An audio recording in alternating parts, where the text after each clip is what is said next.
Welcome, all you lovely guests of MGM, both here domestically and from around the world. Welcome to my back garden. Probably thinking, who is this crazy guy? What's he doing in his back garden in a chef's wife? Well, we're going to cook for you today. But first, let me introduce myself. My name is Bennett. I am the Executive Director Chef of Park MGM and Nomad, right here in Las Vegas.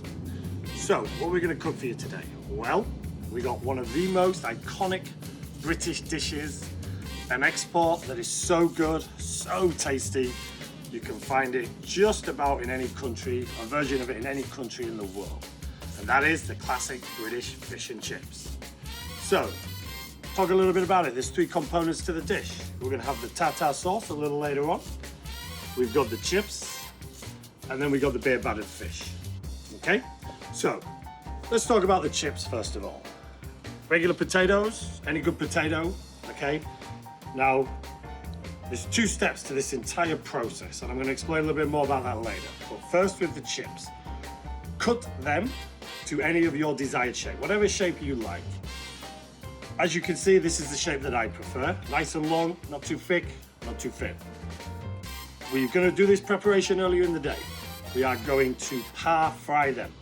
This will help you later when you come to finishing the dish. What we must do is cut them, then wash them. Wash them really well. Get off the starch. The starch is what's going to make them stick in the fryer, so washing it off is going to help the process. Next, you must really air dry or dry with a towel. That's super important. You never want to mix water with hot oil. That's never a great outcome. Once you've done that, we're going to blanch them, par fry them. We do that at 290 Fahrenheit or 140 degrees Celsius. They're going to take about 7 to 8 minutes. Once they come out, kitchen towel, let them cool a little, refrigerator, then they'll air dry, which is going to help them crispen up a little later on. So, there we have the potatoes. Next, we're going to go on to the fish and the beer batter, more importantly. Okay? Now, it's in the title, beer batter. What absolutely makes me cringe is when you see recipes and they say 50% water, 50% beer. I say a little codswallop to that. Absolutely not. It's in the title, beer batter. So, ingredients. We have the flour, a spoon of turmeric, which is going to help on the color, good pinch of seasoning, a spoon of baking powder. Then, most importantly, a good pint of the amber nectar. Get that right in there. Okay? Next, good couple of splashes of malt vinegar. That's really going to help on the flavor as well.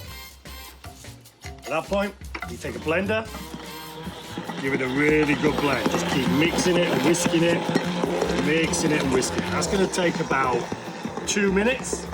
Then it'll form a really nice, smooth paste. Once you have that, pour it into a baking dish, okay? Once you got it on your baking dish, then you need nicely seasoned flour, heavily seasoned flour. You dip the fish into the flour. That's going to help season it. More importantly, it's going to help coat that batter onto the fish. Now again, we're par blanching. Going to come to that two-step part process in a minute. But a little industry technique. Once your fish goes into the oil, give it a little wave. Don't just drop it straight away. Give it a little wave. This is going to help stop the fish from sticking to the bottom of the frying basket. Super important. So, you're going to leave it in there. It's going to take about a minute. That's all it's going to take. Okay, we're blanching it. It's going to take about a minute. We're going to do this earlier in the day. Save a little time later. Okay, that's it. Boom. Literally about a minute onto some kitchen towel. Okay, so all of this is done earlier in the day. We're going to put the chips down, ready to get them cooked. And we're going to talk a little bit about the two-part process, okay? Seldomly people attempt fish and chips at home. I think one of the reasons is because it gets very messy, get a little bit frustrating, a little bit stressful, so do the two-part process. Pre-blanch your chips earlier in the day, pre-blanch the fish earlier in the day. They can go in the cooler, you can clean up, you're now ready for the rest of the day, okay? You come back later, the kids are hungry, the husband or wife is hungry, or you're having a little dinner party, you're in a much better place right now, okay? So chips are down, really hot oil, they're gonna take about 2 minutes, okay? while we're waiting on the chips, let's talk a little bit about the fish. I prefer to use cod. Cod is my favorite. Cod is good, haddock is good. Any good type of just fleshy white fish is going to be nice when you cook it through, okay? Now we have a standard British size. That's about a 7 or 8 ounce fillet, okay? Dipped in that beautiful beer batter. Can sometimes be a little bit overwhelming for people that size. So obviously you can cut it to the size that's best for you, okay? Give a little check on the chips. They're just going to be about 30 more seconds. Let's talk about the beer in the batter, okay? I prefer to use a good IPA or a stout. Either one will work really well. You just want a beer that's got a bit more oomph to it, something that's got a bit of a kick. By using a beer like that, it's going to give a lot more depth and flavor to the fish when the fish is ready. So, chips are almost there. Okay, giving them a little shake just to make sure they don't stick together. Once the chips come out, we're going to season with salt, a good sprinkle of malt vinegar, then we're going to put the fish down. While the fish is down, we're going to talk a little about the tartar sauce. So, chips are just about there. At this stage, you're just wanting them to be golden brown, a nice crisp edge to them. And there we are. They come out. A little kitchen towel, soak off any excess grease. A little vinegar while they're hot. A little salt, and that will stick to the chips. Next, fish down. Fish goes down very carefully. Make sure those fingers don't get into the oil. Look at the tartar sauce. Very simple ingredients. Capers, cornichons, chopped shallots, parsley. Equal quantities of those to the same amount of mayonnaise. How do we assemble this? Super simple. Bish, bosh, bash, boom, done. Squeeze a lemon.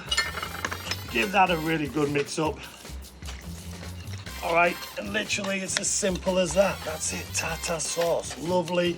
It's gonna give a real nice, vibrant tanginess to the fish and chips. So the fish is down. Fish gonna take about another 30 seconds. It's already coming nice and golden.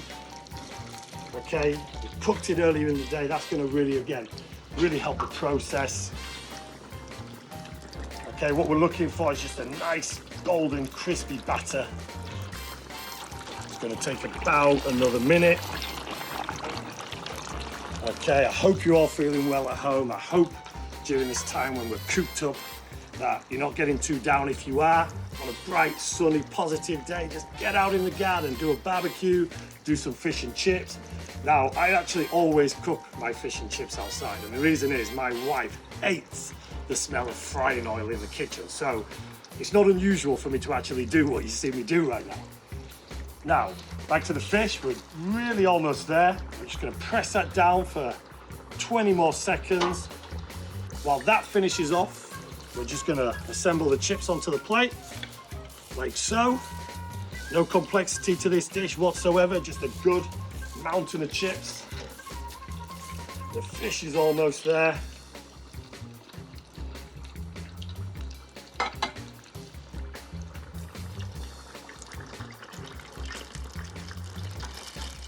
Look at that beauty. Nice, golden brown, crispy, glistening. You can hear that crispy batter. That's what we're really looking for. Beautiful crispy batter. Fish goes on top of the chips. You then got a nice dollop of the tartar sauce, 2 good dollops on there. And there you have it. Classic British fish and chips, the ultimate comfort food. And now before I dig into that, I just want to say a simple thank you. A thank you, first of all, for watching this video, taking the time. A thank you for being a loyal following guest of MGM Resorts International. And I would like to make a promise. That promise is that when this all blows over, and it will blow over, I promise. Las Vegas, Nevada, the entertainment capital of the world, is going to be ready for you to come back. And everybody, all of the MGM family, myself included, all of my colleagues at this wonderful MGM family are going to be ready and waiting to make sure you have the best possible experience you can have right here when you're ready for it. Because at the end of the day, the show will go on.